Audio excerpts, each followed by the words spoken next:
Kadın Bakışı programından herkese merhabalar. 7-14 Aralık tarihleri arasında 3. Ahmet Uluslararası Film Festivali sevenleriyle buluştu. Ahmet Büyükşehir Belediyesi'nin ev sahipliğiyle Orta Doğu Sinema Akademisi Derneği'nin de yürütücülüğüyle bir film festivali gerçekleştirildi. Derneğin üyesi Sidar Aslan bizlerle birlikte. Hoş geldiniz sevgili Sidar.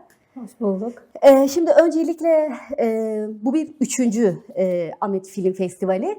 Biz aslında hani üçüncüsüne gelmeden önce biraz bir başlangıç sürecinden, bu birinci ve ikinci ki süreçlerde neler oldu, işte ne zamandan beri sizler çalışmalar yürütüyorsunuz.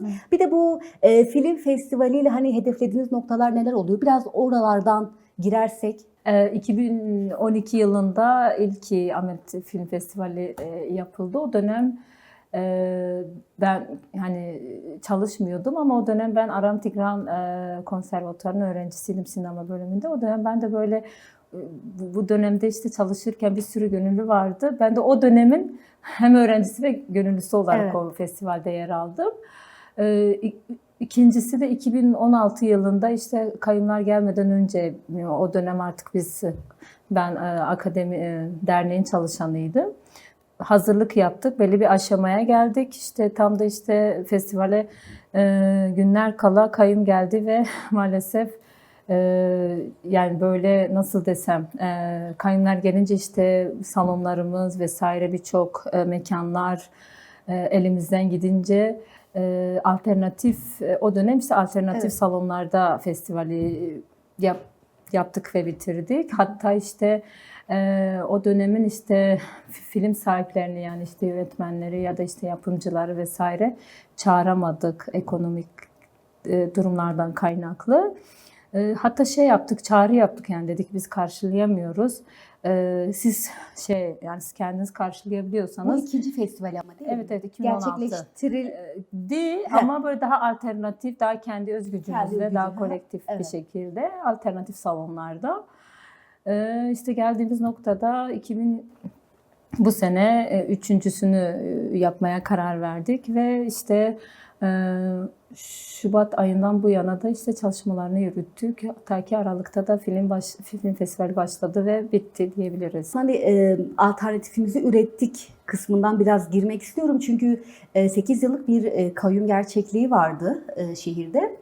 Şimdi bu yüzden evet bu 8 yıllık süreç boyunca siz çalışmalarınızı dondurdunuz mu? Yoksa yine hani kayyuma rağmen işte az önce de belki biraz söylediniz hani evet destek ekonomik anlamda zorlanmalarınız vesaire olmuş ama yine tam olarak o 8 yıllık süreçteki üretiminiz nasıl oluyordu? Yani o üretimi nasıl sağlıyordunuz ya da sağlıyor muydunuz?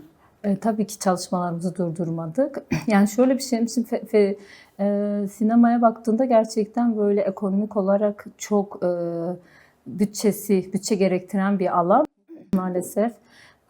Yani ya da işte mesela şehrin dinamiğinde rahatlıkla çalışabilmen için gerçekten yerel yönetimlerle de ortaklaşman gerekiyor her anlamıyla.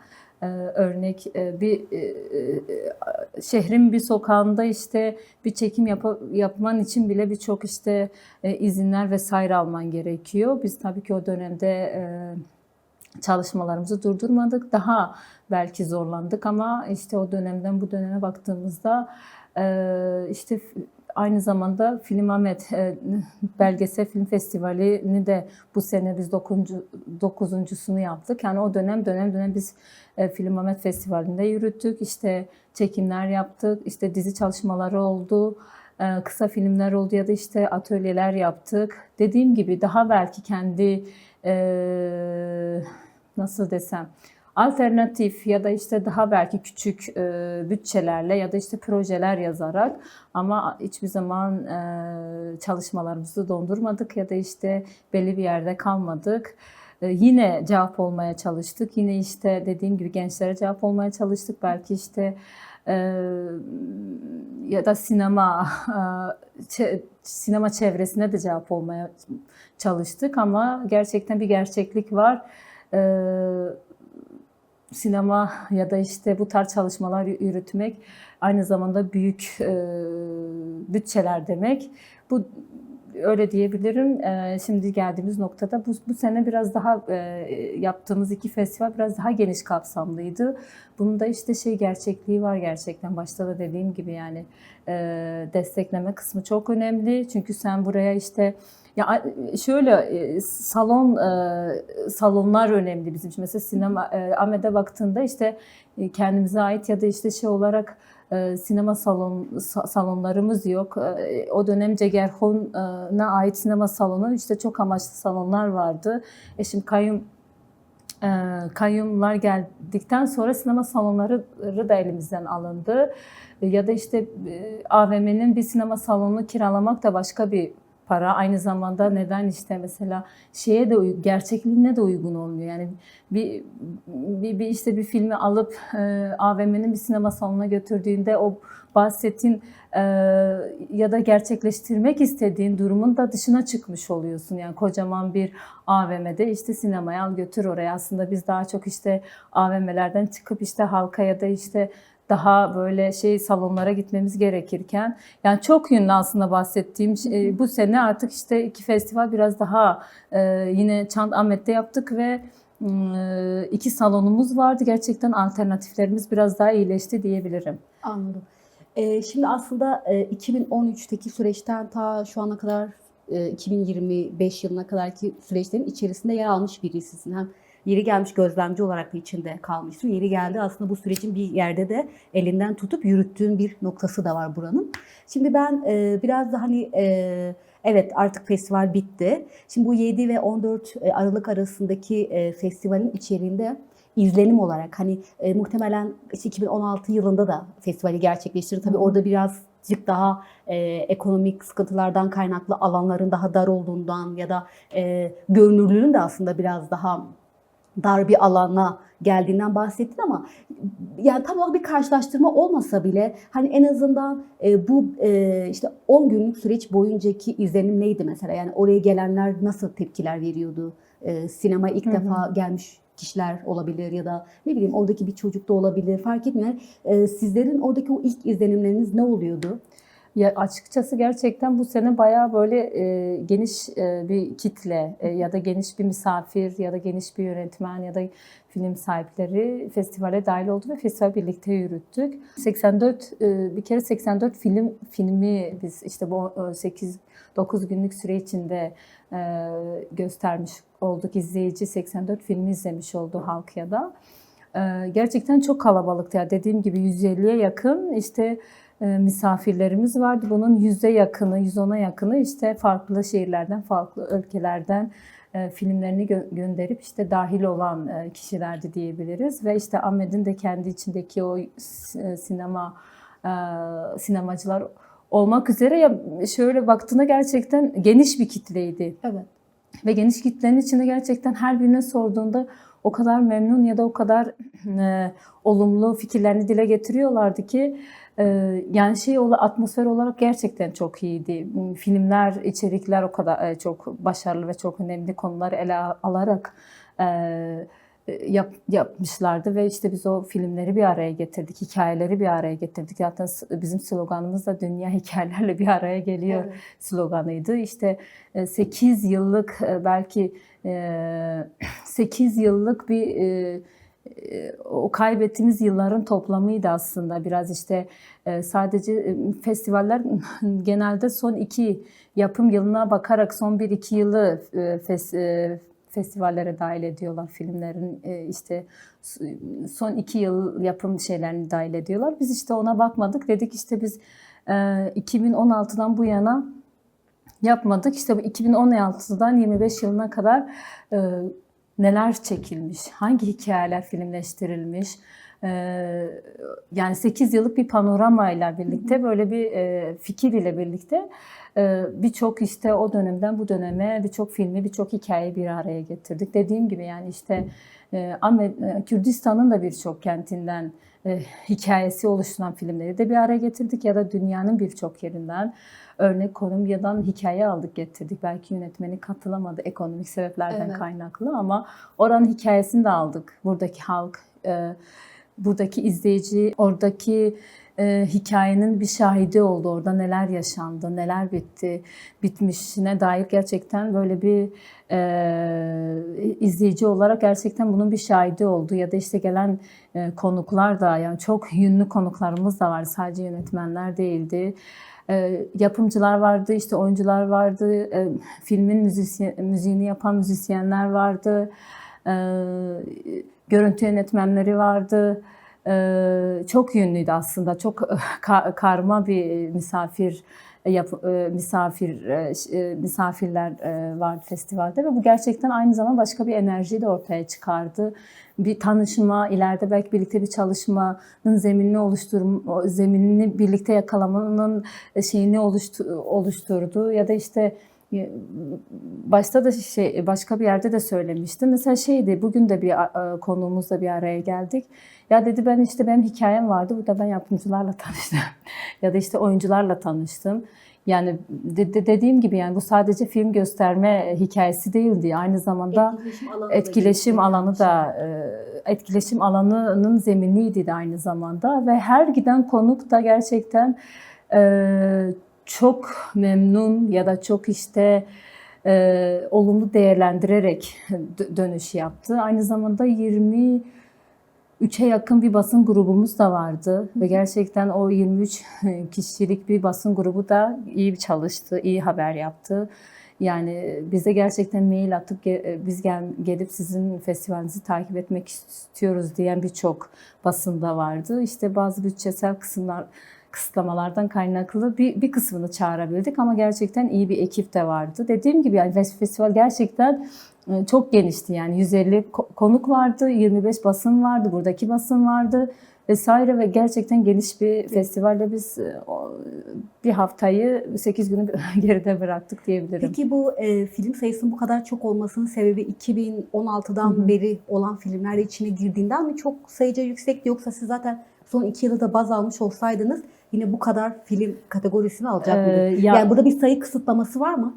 Yani şöyle bir şey, belki önümüzdeki sene yaparsak belki onu yarıya indirmemiz gerekiyor. Biraz şeyin etkisi de var, dediğimiz gibi 8 yıllık yapmamanın etkisi de var.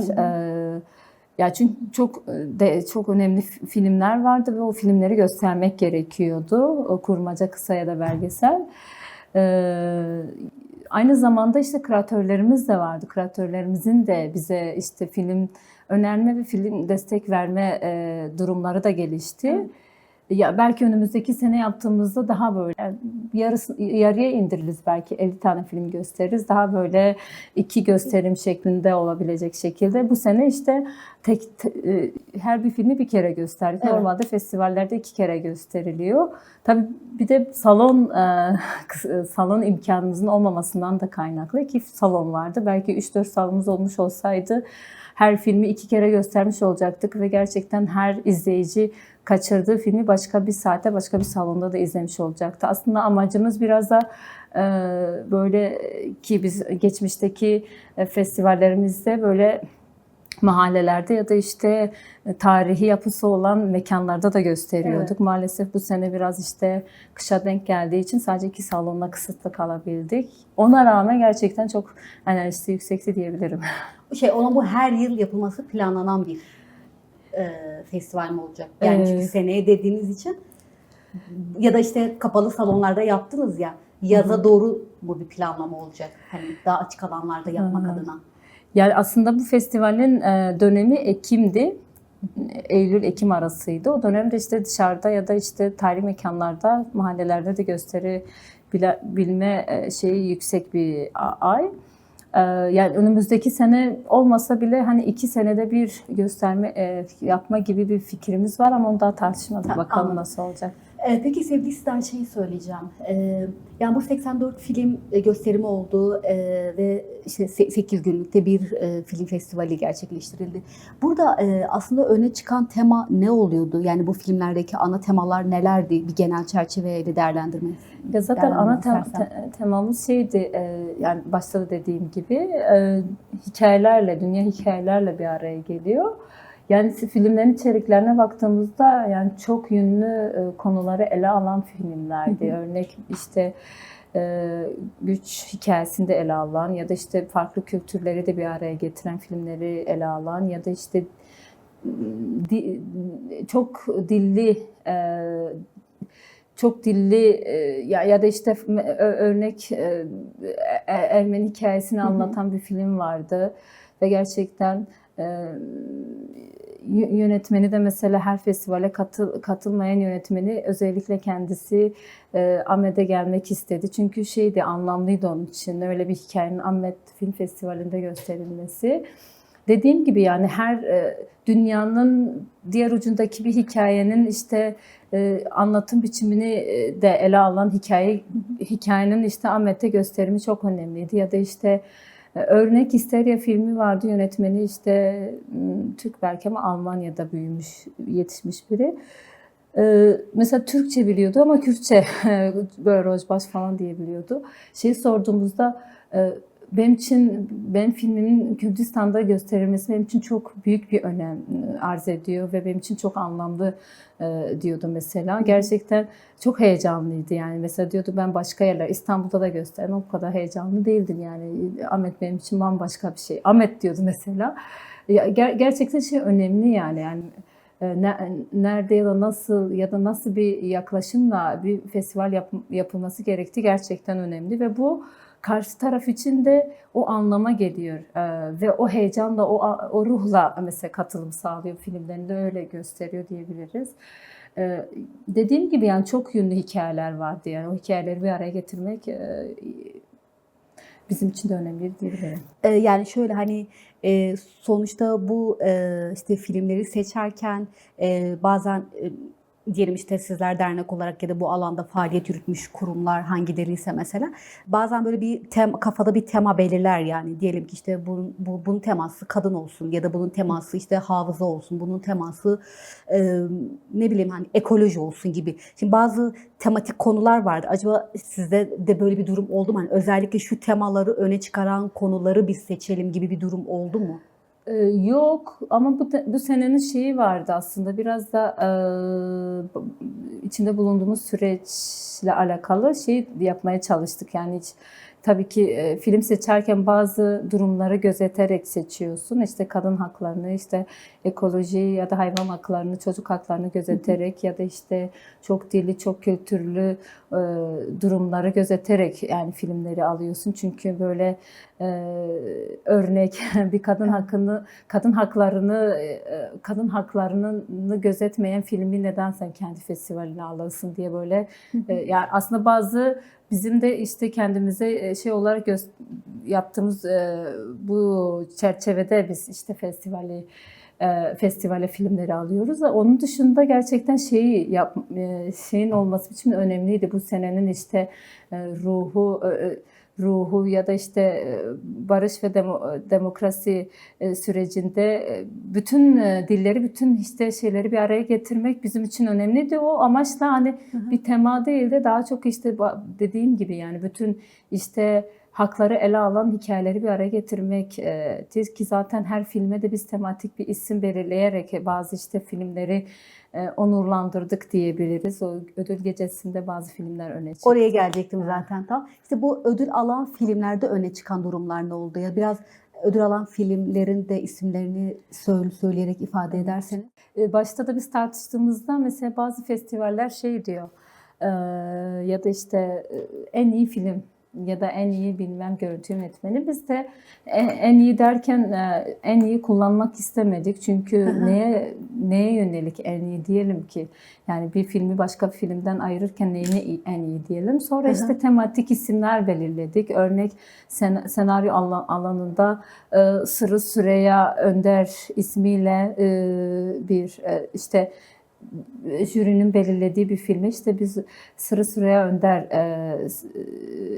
tematik ödülünü verdik ya da işte Yılmaz Güney adına bir tane tematik ödül verildi ya da işte Taha Kerimi adına ki bütün bu isimler de geçmişten bu yana işte Kürt sineması için gerçekten önemli isimler ve işte üretimsel anlamda da çok önemli çalışmaları olan sinemacılar ki Sırrı Süreyya da belki hani çok kimliğiyle tanınan bir yer. Belki sinemacı kimliği çok ön planda olmasa bile de sinemada da çalışmalar yürütmüş biri ki e, 1. Ahmet Film Festivali'nde de kendisi festivalin konuğuydu. Ya bu yönüyle anlamlıydı bizim için ki dediğim gibi barış sürecine de çok katkı sağlayan bir isimdi. Bu sebeple işte bazı tematik isimleri belirlerken bunları gözeterek belirledik diyebiliriz. Ya anladığım kadarıyla aslında filmleri seçerken çok hiyerarşik bir yaklaşım sergilenmiyor. Yani en iyi şu alanda şu oldu gibisinden değil. Aslında hepsini birazcık da yatay bir düzlemde görmeniz kıymetli aslında. Ama şeyi de söyleyeceğim, yani belki de bu sorunun cevabını şu an ben kendim konuşurken de vermiş olabilirim, emin değilim, ama yani bu Ahmet Film Festivali'nin birazcık da diğer festivallerden, çünkü film festivalleri çok yoğun bir şekilde yapılıyor, ödül geceleri çok yoğun bir şekilde gerçekleştiriliyor. Onlardan ayıran bir özellik var mı? Mutlaka var. Başta da söylediğim gibi. Ya şöyle bir şey, mesela gerçekten bazı işte filmlerin içeriklerine baktığında bazı filmler işte kendini festivallerde ya da gösterim olarak alan bulamıyor gerçekten. Evet. Bu anlamda Ahmet Film Festivali işte dediğimiz gibi yani bütün bu diğer festivallerinden ayıran kısmı kendine alternatif olarak kendi filmlerini gösteremeyen sinemacıların işte bizim festivalde kendi filmlerini gösterme imkanı bulmaları, bizim işte bizim Ahmet Film Festivali ya da Film Ahmet iki festivalimizin de diğer festivallerden ayıran kısmı diyebilirim. Sevgili Sidar, aslında hani şimdi açılışı yaparken biraz Uluslararası Film Festivali diye giriştim, ama zaten hani siz de söylerken yer yer aslında yani dışarıdan da film aldığınızı, işte atıyorum Kürdistanlı ya da Türkiye'li olmayan yönetmenlerin de içinde olduğu bir çalışma olduğundan bahsettiniz. Biraz aslında ben bu Film Ahmet'in uluslararası alanda nasıl bir yankı uyandırdığını merak ediyorum. Yani yansıması nasıl oldu? Yani oradaki basına yansıması ne oldu? Ya da oradaki yabancı yönetmenleri, işte bu İranlı olabilir ya da başka yabancı bir yönetmen de olabilir. Onların filmleri nasıl yer edindi sizde? Örnek Dario Fo diye bir filmimiz vardı. Ben filmler üzerinden gideyim. Yönetmeni kendisi işte Avrupa'da yaşıyor, Avrupalı. Filmini şeyde gösterdik, yani kendisi işte katıldı. Yani dediğim gibi sadece hani Kürdistan'da ya da işte yani buranın filmleri tek değildi. Mesela katıldı, geldi ve gerçekten şeyi söyledi, yani dile getirdi. Festivalin gerçekten bu kadar profesyonel, içeriği bu kadar zengin, katılım bu kadar güçlü olduğundan bahsetti. Ya da işte Kolombiya'dan Emma Rosanski'nin bir filmi vardı. Böyle gerçekten katılmak istiyordu. Katılamayınca işte ben işte kendi fikirlerimi yazacağım falan dedi. Ya da işte mesela bizim Döküfest seçkimiz vardı. Yıllarca işte Döküfest Festivali var ve 25.si yapılıyor. Döküfest Festivali'ni temsilen işte o koordinatörü, işte Döküfest'in seçkisinden 2 yönetmeni ve işte Veto'nun asistanı, Veto'nun işte bize küratörlük yapan asistanı gelmişlerdi ve gözlemlerini yani işte 3 günlük katılımın ardından gözlemlerini dile getirdiler ve gerçekten şeyi dile getirdiler, yani böyle hem festivalin enerjisi hem kentin ruhunun işte gerçekten bu kadar bir bütünleyen bir yerden baktıklarını, hatta öneriler yaptılar. Sonraki süreçte işte birlikte neden biz çalışmayalım diye önerilerde bulundular. Gerçekten önemli, yani sadece dediğim gibi Kürdistan'a yakın şehirlerde gelen ya da Kürdistan'ın hikayelerini değil de dünyanın diğer bütün hikayelerini alan filmleri bir festivalde bir araya getirmek önemli. Ya da işte Almanya'dan bir ekip gelmişti ve dediler, biz yazın neden buradaki seçkiyi alıp ve oradaki bizim belirlediğimiz bir seçkiyi oluşturup orada neden film günleri yapmayalım ki? Yani buradaki hikayeleri biz neden oraya almayalım? Ya gerçekten bu anlamda festivalin içeriğine baktığında misafirlerin ya da gelip festivali izleme kısmına baktığında ileriki süreç için de bizim için de gerçekten iyi oldu. Yani çünkü gelen öneriler ya da işte ileriki süreçte birlikte nasıl bir şey yapabilme konusunda fikir alışverişinin olması bizim için de çok önemliydi. Ya da gelen misafirin giderken derler ya heybesine birçok şeyi alarak gitmesi de gerçekten çok çok önemliydi diyebilirim. Kıymetli bir şey. O zaman biz 4. Film Festivali'nin daha da yoğun ve daha da dolu olacağı fikri ortaya çıkıyor. Kesinlikle öyle olması gerekiyor. Şöyle her giden yönetmen şeyi dedi ya benim bir tane filmim var acilen filmimi yapmam gerekiyor. Yapayım da işte sizin festivale yetiştireyim. Bu gerçekten güzel bir şey. Aynı zamanda her yönetmen ya da her film yapmak isteyen için de bir derler motive olma gücü de veriyor. Evet. Film üretim yapma zemini de oluşturuyor diyebilirim. Ama bu 4. Film Festivali'nde son 2 yılın filmleri alınacak değil mi? Yani biraz daha içerik tartışılır ve daha işte duruma göre eğer biz sürekli artık yapacaksak ona göre bir sistemle devam edecek. Peki sevgili Sidar soracağım şimdi. Hani evet, Büyükşehir Belediyesi'nin ev sahipliğiyle gerçekleşti. Yani Çant-Ahmet'te bunu yaptınız. Sizler dernek olarak oradaydınız ama sizin dışınızda başka bir dernek ya da kişi de olabilir. Yani bu konuda böyle paydaşlık yaptığınız kurumlar var mıydı? Destek veren kurumlar oldu. Ya da işte şöyle diyebilirim işte bizim mesela bu tarz çalışmalar biraz daha çok işte sponsorlarla kendini ayakta tutan çalışmalardır. Diğer kısmı da işte gönüllü olarak gerçekten çalışmalara katılmakla oluyor.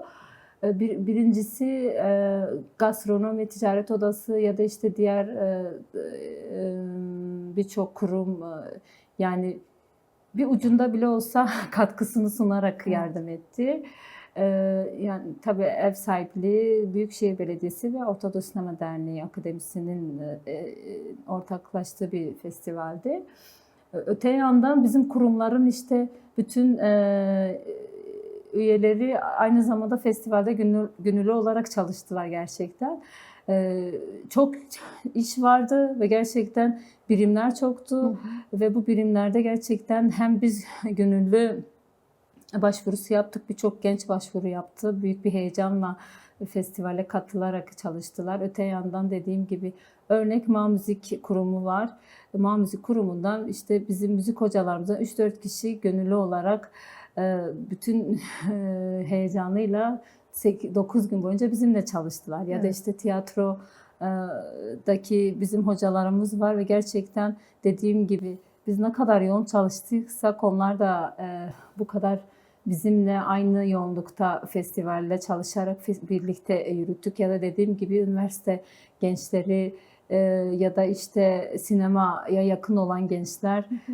Gönüllü diyorum çünkü bu tarz çalışmalarda diğer festivallere baktığında gerçekten insanlar günlük ekonomi üzerinden hesap yaparak da belki çalışıyorlar.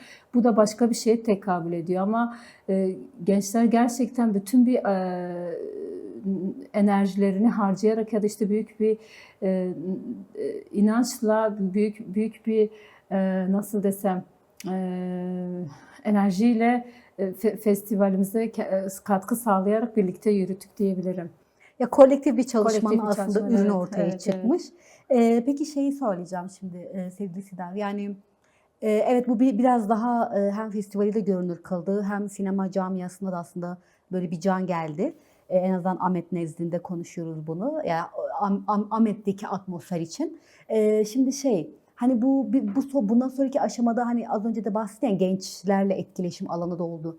Bu acaba buna biraz daha vesile olabilecek mi? Yani mesela sinema, televizyon okuyan öğrenciler var ya da illaki okuyan da değil, sinemanın bir yerine ucundan tutan insanlar, gençler vesaire olabiliyor.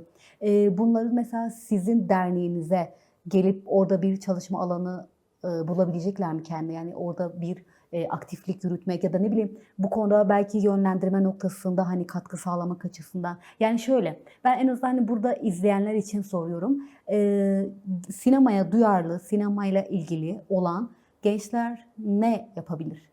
Ya, tabii ki ya onların da beklentileri var gerçekten. Biz her biriyle de böyle hem sohbet ederek çalışmayı yürüttük. Gerçekten onlar da bir beklenti içinde. Hem sinema sever olarak da çalışmak istiyorlar açıkçası. Bizim de amacımız yani gelecekte bu gençlerle daha çok işte belki alanları genişleterek çalışmalar ortaya koymak. Bir kısmı zaten Aram Tigran Kent Konservatuarı kurulacak zaten bu 2026'da Ocak ayından sonra. Bir kısmı zaten oraya başvuru yaptı. 2 yıllık belki sinema eğitiminden sonra dahil olur belki. Bir kısmı da yani şey yapmadan aradaki o mesafeyi koymadan biz de mesela dernek olarak da birçok çalışmayı da önümüze koyduk. Örnek bir dizi çalışmalarımız da olacak ya da işte uzun metraj başvuruları var. Belgeseller var ve bunları ortaya çıkmak için de aynı zamanda bir ekibe ihtiyaç var. Evet. Yani bizim de önümüzdeki süreçte bu gençlerle birlikte hem gençlere cevap olmak için hem de birlikte bir şeyler yapmak için şimdiden hazırlıklarımız var diyebilirim. Şöyle, Aram Tigran'dan bahsettim. Bir de Cigerhuy'n da var. Mesela kayyum dönemlerinde bunların kapatıldığını biliyoruz ya da farklı faaliyetler için kullanıldığını biliyoruz. Şu an mesela orada en azından hani bu kültür sanat çalışmaları açısından hedeflenen planlar nedir? Çalışma olarak söylüyorum. Yani orada mesela sinemaya dair atölyeler vesaire düzenlenecek mi ya da düzenleniyor mu? Ya da hani oraya gitmek için işte gençlerin ne yapması gerekiyor ya da illaki oraya gidebilmek adına işte üniversitenin bir sinema televizyon öğrencisi mi olması gerekiyor? Hani biraz hani en azından bu şeylerden yani bu Aram Tigran ve Cigerhuy'un faaliyetlerinden de bahsederseniz. Cigerhu zaten şu an elimizde değil, Milli Eğitim'e bağlı. Belki ya işte Kayapınar Belediyesi şu an o mücadeleyi veriyor geri almak için. Aram Tigran da zaten başvuru açıldı. Hı hı. O da Büyükşehir'in Çandamet'teki bir yerinde işte yani aslında kurulacak. Yani bütün resmi başvuruları vesaire yapıldı ve öğrenciler de alındı. Her müzik alanından tut sinema, tiyatro, müzik, edebiyat alanına kadar öğrenciler de başvurularını yaptılar ve öğrencilerle de bir araya geldiler. Sadece işte 2026'da yani gerçi 2026 diyorum 2 hafta sonra 2026'ya girmiş olacağız. Evet. Yani bir aylık bir süre sonra işte dersler başlayacak. Şeyi sormuştunuz. Yani illa bir işte akademi öğrencisi yani bir üniversite öğrencisi olması gerekmiyor. Ben kendim de o dönem ziraat öğrencisiydim ama aynı zamanda o dönem işte Aram Tigran hafta sonu derslerini veriyordu. Ben hafta sonları da işte sinema bölümüne giderek dersler aldım ve şimdi işte sinema yapıyorum. Tabii ki her gelen öğrenci için de bu geçerlidir. Sadece işte sinema okumak yani sinema okuması yani bir üniversite okuması gerekli değil. Çünkü zaten akademinin kendi alanını oluştururken 2 yıllık tam da işte o dersleri vermek üzerine müfredatını oluşturuyor ve her sinema, müzik ya da işte diğer bölümleri okumak isteyen öğrenciler için de o alanı açıyor diyebilirim. Biraz aslında sinema akademisi derneği olarak geçtiği için ilk kulakta hissiyatı veriyor. Hani biraz daha bu alanda profesyonelleşmiş kişilerle çalışılacakmış gibi ilk etapta o intiba yansıdığından belki de biraz hani illaki sinema televizyonu bitirmiş olması gerekiyor ya da ne bileyim illaki Güzel Sanatlar Lisesi'nden vesaire mi mezun olması gerekiyor gibi bir düşünce oluştu bende. Aslında o yüzden sordum ama buraya açıklık getirmek güzel oldu. Şimdi şöyle evet siz Orta Doğu Sinema Akademisi Derneği'siniz ve belki de biraz hani derneğinizin evet çalışmaları biraz belki de işte film festivalleri olduğunda birazcık daha çalışmalarınız ortaya çıkıp görünür oluyor ama muhtemelen siz sadece film festivali yapmakla da ilgilenmiyorsunuzdur. Daha başka çalışmalarınız da vardır. Biraz bilmeyenler için soruyorum. Hani en azından Orta Doğu Sinema Akademisi Derneği sadece Ahmet nezdinde mi çalışmalar yürütüp kollara ayrılıyor, yoksa kendinizin dışında başka bir alternatif üretme gibi bir durumunuz da var mı? Başka dernek veya kurumlar gibi. Şöyle biz mesela festival yapmadan önce zaten Çandamet Kültür Merkezi'nde de çalışma yürütüyoruz. Sine bir birimi oluşturduk ve orada mesela hafta sonları yetişkinlere ve çocuklara özgün film gösterimleri yapıyorduk. Aynı zamanda işte atölyeler, kurslar yapıyorduk. Onun dışında şimdi işte dernek çalışmaları olarak yani festival bittikten sonra tekrardan bu hafta sonu film gösterimlerine devam edeceğiz. Yani seçkimiz de hazır. Yani işte hafta sonu gündüz çocuklara daha çok işte animasyon, yetişkinlere de akşam filmler olmak üzere. Bu filmler dernekte mi, yoksa başka kurumlarda vesaire mi gösteriliyor? Yok, Çandamet'in kendi sinema salonunda. Tamam. Onun dışında hani dernek çalışmaları da yani sadece festival yapmak değil. Dediğim gibi yani elimizde birkaç tane, ki geçmişine de baktığımızda birkaç dizi projeleri de oldu. İşte uzun metraj, belgesel, kısa. Önümüzdeki süreçte de yine bu tarz çalışmaların hazırlığı yapılıyor şimdiden. Ben kendimin de bir işte mesela belgesel çalışmam var. Dediğim gibi her bir arkadaş aynı zamanda bir çalışma yürütüyor ve birlikte de yürütebileceğimiz çalışmaların hazırlığı var. Öyle devam ediyor. Aynı zamanda dışarıdan gelen projeler için de destek veriliyor ya da işte farklı diğer kurumlarla birlikte ortak çalışmalar da yürütülüyor. Öyle çok yine aslında kendi içinde değil, ihtiyaca göre cevap oluyor diyebilirim. Yani mesela Kürdistan'ın diğer şehirlerindeki sinema kurumlarıyla, dernekleriyle işbirliği yapıyor musunuz? Yoksa Ahmet sadece kendi içinde mi? Hani kurumlar diye belirttiniz ama kurumlar sadece Ahmet'teki kurumlar mı? Yok, Kürdistan dışında, yani Kürdistan'ın Türkiye'de olabilir bu arada. Türkiye'de de olabilir. Örnek Vegan Film Festivali her sene yapılıyor. Ve onun kendi belirlediği bir seçkiyi de biz burada işte 2 gün böyle gösterebiliyoruz, ortaklaşıyoruz. Ya da işte hangi insan hakları film festivali yapılırken onların belirlediği seçkiyi biz burada destek vererek aynı zamanda biz de bize gösterebiliyoruz. Ya da işte yani bu tarz çalışmalar yapıyoruz. Yani sadece dediğim gibi şey değil, yani bireysel değil. Kurumlar bazında da birlikte ortaklaşarak çalışmalar yürütebiliyoruz. Sevgili Sidar, hani programın da sonuna doğru geldik. En azından böyle bir toparlamak adına değerlendirmelerinizi alayım. Açıkçası gerçekten yeni çıktık festivalden. Dün bitti, dün misafirleri de uğurladık. Şey diyebilirim, yani belki festival için gerçekten çok yoğun çalıştık. Ama diğer yönüyle baktığımızda gerçekten çok farklı kitlelere de ulaştık. Başta da sormuştunuz kimlere, hani mesela kitleleriniz kimlerdi? Mesela gözlemlediğim kadarıyla 2-3 gün böyle bir teyze geldi, sürekli film izledi.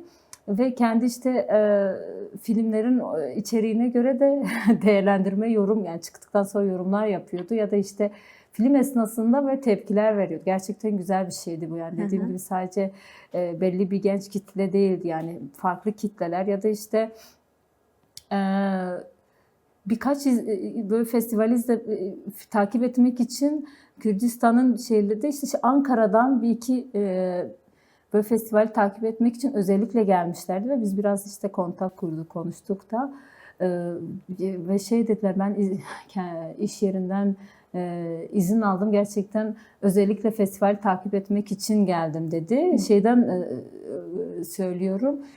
Bir misafirimiz işte havaalanında interneti yoktu diye işte oradan kontak kurduk. Oradan gerçekten bir hafta boyunca böyle aralıksız bütün filmleri izleyerek ve beğenisini dile getirerek yani dönem dönem işte dile getirdi.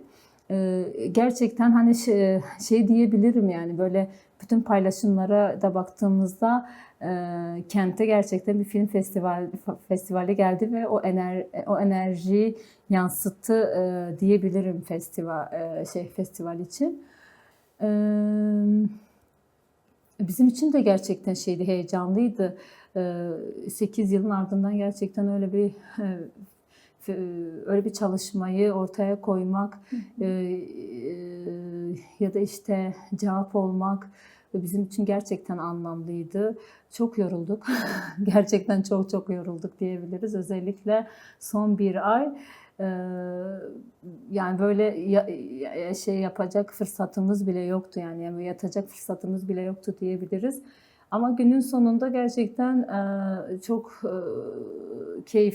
keyifli bir çalışma ortaya çıktı ve o anlamda biz de o yönüyle çok mutlu olduk diyebiliriz. Çünkü heyecanlı ya da işte meraklı bir kitle vardı. Soru soran bir kitle vardı. 8 yılın ardından gerçekten nasıl desem değerlendirme yapmak isteyen ya da işte soru sormak isteyen, yorumunu işte biriktiren bir kitle vardı. Bu bizim için de çok heyecanlıydı diyebilirim. Öyle geçti. Bütün o yorgunluğumuza değdi diyebilirim. Ya yoruldunuz Evet. ama o yorgunluğun sonunda da verimli bir çalışma ortaya çıkmış. Elbette kıymetli olan da buydu. Kesinlikle. Emeğinize sağlık. Çok sağ olun. Hem burada sizin nezdinizde bu çalışmaya emek vermiş bütün arkadaşların emeğine sağlık. Buradan bunu söylemek istiyorum. Çok çok teşekkür ediyorum programa sunmuş olduğun katkılardan dolayı. Çok sağ olun. Biz teşekkür ediyoruz. Bizi çağırdığınız için. Rica ederim. Değerli izleyenler, Orta Doğu Sinema Akademisi Derneği'nden Sidar Aslan bizlerle birlikteydi. 3. Ahmet Film Festivali'ni geride bıraktık ve geride bırakırken de neler yaşandı, nasıl yankılar uyandırdı bunları hep birlikte konuştuk. Haftaya görüşmek dileğiyle.